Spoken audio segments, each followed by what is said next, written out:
ಎಲ್ಲ ಗಣತಿದಾರರಿಗೆ ನಮಸ್ಕಾರ. ಮನೆಪಟ್ಟಿ ಕಾರ್ಯಾಚರಣೆ ಆಪ್ ಬಳಸುವಾಗ ಒಂದು ಕಾಮನ್ ಪ್ರಾಬ್ಲಮ್ ಎಲ್ಲರೂ ಫೇಸ್ ಮಾಡ್ತಿದ್ದೀರಲ್ವಾ?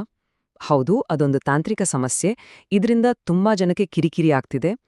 ಬನ್ನಿ, ಈ ಸಮಸ್ಯೆಗೆ ಒಂದು ಸಿಂಪಲ್ ಪಕ್ಕಾ ಸೊಲ್ಯೂಷನ್ ಏನಿದೆ ಅಂತ ಇವತ್ತು ತಿಳ್ಕೊಳ್ಳೋಣ. Some issues in token refresh, please try after some time. ಈ ಎರರ್ ಮೆಸೇಜ್ ನೋಡಿ ಸಾಕಾಗಿರುತ್ತಲ್ವಾ? ಇದು ಸ್ಕ್ರೀನ್ ಮೇಲೆ ಬಂದ ತಕ್ಷಣ ಅಷ್ಟೇ ನಮ್ ಕೆಲ್ಸ ಅಲ್ಲಿಗೆ ಸ್ಟಾಪ್. ಮುಂದೆ ಏನ್ ಮಾಡೋದು ಅಂತ ತಲೆ ಕೆಟ್ಟೋಗುತ್ತೆ. ಬಟ್ ಟೆನ್ಷನ್ ಏನೂ ಬೇಡ, ಯಾಕಂದ್ರೆ ಇವತ್ತು ನಾವು ಮಾತಾಡ್ತಿರೋದೇ ಇದರ ಪರಿಹಾರದ ಬಗ್ಗೆ. ನೋಡಿ, ಈ ಎರರ್ ಸುಮ್ನೆ ಬಂದು ಹೋಗೋದಲ್ಲ. ಇದರ ಅತಿ ದೊಡ್ಡ ಪ್ರಾಬ್ಲಮ್ ಅಂದ್ರೆ ಇದು ನಮ್ಮ ಇಡೀ ಕೆಲ್ಸವನ್ನೇ ಹಾಳು ಮಾಡ್ಬಿಡುತ್ತೆ. ಅಕಸ್ಮಾತ್ ಆಪ್ ಸಿಂಕ್ ಆಗ್ಲಿಲ್ಲ ಅಂದ್ರೆ ಏನಾಗತ್ತೆ ಗೊತ್ತಾ? ನಾವು ಗಂಟೆಗಟ್ಲೆ ಕಷ್ಟಪಟ್ಟು ಎಂಟರ್ ಮಾಡಿದ್ವಲ್ವಾ, ಆ ಎಲ್ಲಾ ಡೇಟಾ ಪೂರ್ತಿಯಾಗಿ ಡಿಲೀಟ್ ಆಗಿ ಹೋಗುತ್ತೆ. ಅಬ್ಬಾ, ಅಂದ್ರೆ ಮತ್ತೆ ಎಲ್ಲವನ್ನೂ ಮೊದಲಿಂದ ಶುರು ಮಾಡ್ಬೇಕು. ಎಂಥ ಬೇಜಾರಾಗತ್ತೆ ಅಲ್ವಾ? ಹಾಗಾದ್ರೆ ಈ ಟೋಕನ್ ರಿಫ್ರೆಶ್ ಎರರ್ ಯಾಕೆ ಬರುತ್ತೆ? ಸಿಂಪಲ್ ಆಗಿ ಹೇಳೋದಾದ್ರೆ, ನಾವು ಕಲೆಕ್ಟ್ ಮಾಡಿದ ಡೇಟಾನ ಸರ್ವರ್ಗೆ ಸೇವ್ ಮಾಡೋಕೆ ಇದು ಬಿಡಲ್ಲ. ಇದಕ್ಕೆ ಮೇನ್ ಕಾರಣ ಏನ್ ಗೊತ್ತಾ? ನಾವು ಯೂಸ್ ಮಾಡ್ತಿರೋ ಆಪ್ನ ಹಳೆ ವರ್ಷನ್. ಹೌದು, ಆಪ್ ಅಪ್ಡೇಟ್ ಆಗಿಲ್ಲ ಅಂದ್ರೆ ಈ ಥರ ಎರರ್ಗಳು ಬರೋದು ತುಂಬಾನೇ ಕಾಮನ್. ಸರಿ, ಹಾಗಾದ್ರೆ ಇದಕ್ಕೆ ಸಿಂಪಲ್ ಆದ ಪರ್ಮನೆಂಟ್ ಆದ ಸೊಲ್ಯೂಷನ್ ಏನಿದೆ? ನಮ್ಮ ಡೇಟಾ ಸೇಫ್ ಆಗಿಟ್ಕೊಂಡು ನಮ್ಮ ಕೆಲಸವನ್ನ ಸ್ಮೂತ್ ಆಗಿ ಮಾಡೋದು ಹೇಗೆ? ಓಕೆ, ಈ ಸಿಂಕ್ ಪ್ರಾಬ್ಲಮ್ನ ಪರ್ಮನೆಂಟ್ ಆಗಿ ಫಿಕ್ಸ್ ಮಾಡೋಕೆ ಏನೇನ್ ಸ್ಟೆಪ್ಸ್ ಇದೆ ಅಂತ ಒಂದೊಂದಾಗಿ ನೋಡೋಣ ಬನ್ನಿ. ಈ ಸಮಸ್ಯೆಗೆ ಸೊಲ್ಯೂಷನ್ ಕೇವಲ ಮೂರೇ ಸಿಂಪಲ್ ಸ್ಟೆಪ್ಸ್ ಅಷ್ಟೇ. ಸ್ಟೆಪ್ 1, ಮೊದಲು ಫೋನ್ನಲ್ಲಿರೋ ಆಪ್ನ ಕಂಪ್ಲೀಟ್ ಆಗಿ ಅನ್ಇನ್ಸ್ಟಾಲ್ ಮಾಡಬೇಡಿ. ಸ್ಟೆಪ್ 2, ಆಮೇಲೆ ನೇರವಾಗಿ ಪ್ಲೇಸ್ಟೋರ್ಗೆ ಹೋಗಿ ಆಪ್ನ ಹೊಸ ವರ್ಷನ್ ಡೌನ್ಲೋಡ್ ಮಾಡಿ ರೀಇನ್ಸ್ಟಾಲ್ ಮಾಡಿ. ಲಾಸ್ಟ್ ಸ್ಟೆಪ್ ಅಂದ್ರೆ ಸ್ಟೆಪ್ 3, ಮತ್ತೆ ನಿಮ್ಮ ಐಡಿ ಪಾಸ್ವರ್ಡ್ ಹಾಕಿ ಲಾಗಿನ್ ಆಗಿ. ಇಷ್ಟೇ. ಹೀಗೆ ಮಾಡಿದ್ರೆ ಆಪ್ ಲೇಟೆಸ್ಟ್ ವರ್ಷನ್ಗೆ ಅಪ್ಡೇಟ್ ಆಗುತ್ತೆ, ಆ ಟೋಕನ್ ಎರರ್ ಪ್ರಾಬ್ಲಮ್ ಪೂರ್ತಿಯಾಗಿ ಸಾಲ್ವ್ ಆಗುತ್ತೆ. ಆದ್ರೆ ಇಲ್ಲೊಂದು ತುಂಬಾ ಇಂಪಾರ್ಟೆಂಟ್ ವಿಷಯವನ್ನ ಎಲ್ರೂ ನೆನ್ಪಿಟ್ಕೋಬೇಕು. ನಾವು ಆಪ್ ಅನ್ಇನ್ಸ್ಟಾಲ್ ಮಾಡಿದಾಗ ಸಿಂಕ್ ಆಗದೆ ಉಳಿದಿರೋ ಡೇಟಾ ಏನಿದೆ ಅದು ಪರ್ಮನೆಂಟ್ ಆಗಿ ಡಿಲೀಟ್ ಆಗುತ್ತೆ. ಅದನ್ನ ವಾಪಸ್ ತರೋಕಾಗಲ್ಲ.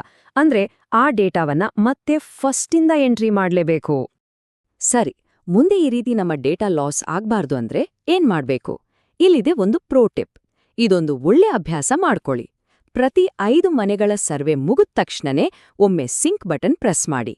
ಹೀಗೆ ಆಗಾಗ ಸಿಂಕ್ ಮಾಡ್ತಾ ಇದ್ರೆ ಒಂದ್ ವೇಳೆ ಎರರ್ ಬಂದ್ರೂ ಕೂಡ ನಮ್ಮ ಜಾಸ್ತಿ ಡೇಟಾ ಹಾಳಾಗೋದಿಲ್ಲ.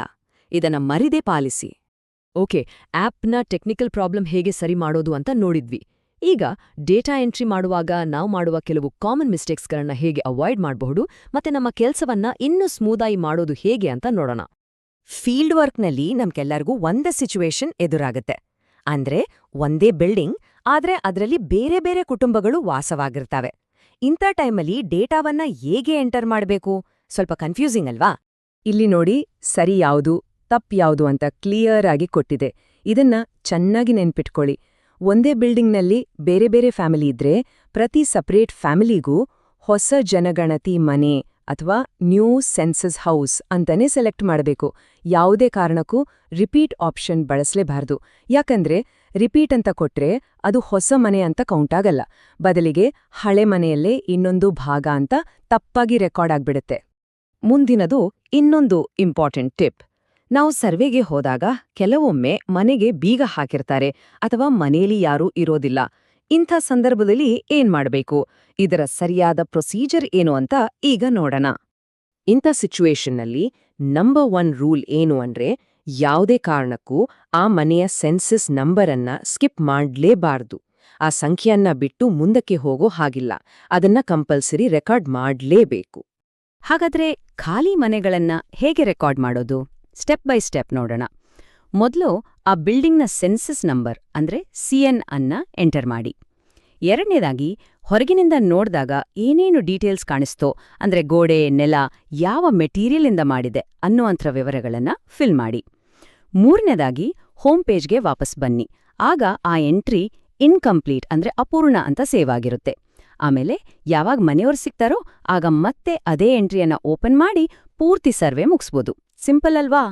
ಸರಿ, ಹಾಗಾದ್ರೆ ಇವತ್ತು ಚರ್ಚೆ ಮಾಡಿದ ಪ್ರಮುಖ ಪಾಯಿಂಟ್ಸ್ ಅನ್ನ ಒಮ್ಮೆ ಕ್ವಿಕ್ ಆಗಿ ನೆನ್ಪು ಮಾಡ್ಕೊಳ್ಳೋಣ. ಟೋಕನ್ ಎರರ್ ಬಂತ ತಕ್ಷಣ ಆಪ್ ಅನ್ಇನ್ಸ್ಟಾಲ್ ಮಾಡಿ ರೀಇನ್ಸ್ಟಾಲ್ ಮಾಡಿ. ಪ್ರತಿ 50 ಮನೆಗಳ ನಂತರ ಸಿಂಕ್ ಮಾಡೋದನ್ನ ಮರಿಬೇಡಿ. ಒಂದೇ ಬಿಲ್ಡಿಂಗ್ನಲ್ಲಿರೋ ಪ್ರತಿ ಫ್ಯಾಮಿಲಿಗೂ ನ್ಯೂ ಸೆನ್ಸಸ್ ಹೌಸ್ ಅಂತಾನೆ ಸೆಲೆಕ್ಟ್ ಮಾಡಿ. ಕೊನೆದಾಗಿ ಖಾಲಿ ಮನೆ ಸಿಕ್ಕರೆ ನಂಬರ್ ಸ್ಕಿಪ್ ಮಾಡ್ದೆ ಪಾರ್ಷಿಯಲ್ ಡೇಟಾ ಹಾಕಿ ಇನ್ಕಂಪ್ಲೀಟ್ ಅಂತ ಸೇವ್ ಮಾಡಿ ಆಮೇಲೆ ಕಂಪ್ಲೀಟ್ ಮಾಡಿ. ಈಗ ಇನ್ಮುಂದೆ ಡೇಟಾ ಲಾಸ್ ಆಗುತ್ತೆ ಅನ್ನೋ ಟೆನ್ಷನ್ ಇಲ್ದೆ ಈ ಮಹತ್ವದ ಕೆಲಸವನ್ನ ಸ್ಮೂತ್ ಆಗಿ ಮಾಡೋದಕ್ಕೆ ಬೇಕಾದ ಎಲ್ಲಾ ಟೂಲ್ಸ್ ಈಗ ನಮ್ಮತ್ರ ಇದೆ. ಹಾಗಾದ್ರೆ ಇನ್ನಷ್ಟು ಕಾನ್ಫಿಡೆನ್ಸ್ನಿಂದ ನಮ್ಮ ಕೆಲಸವನ್ನ ಮುಂದುವರ್ಸೋಣ ಅಲ್ವಾ?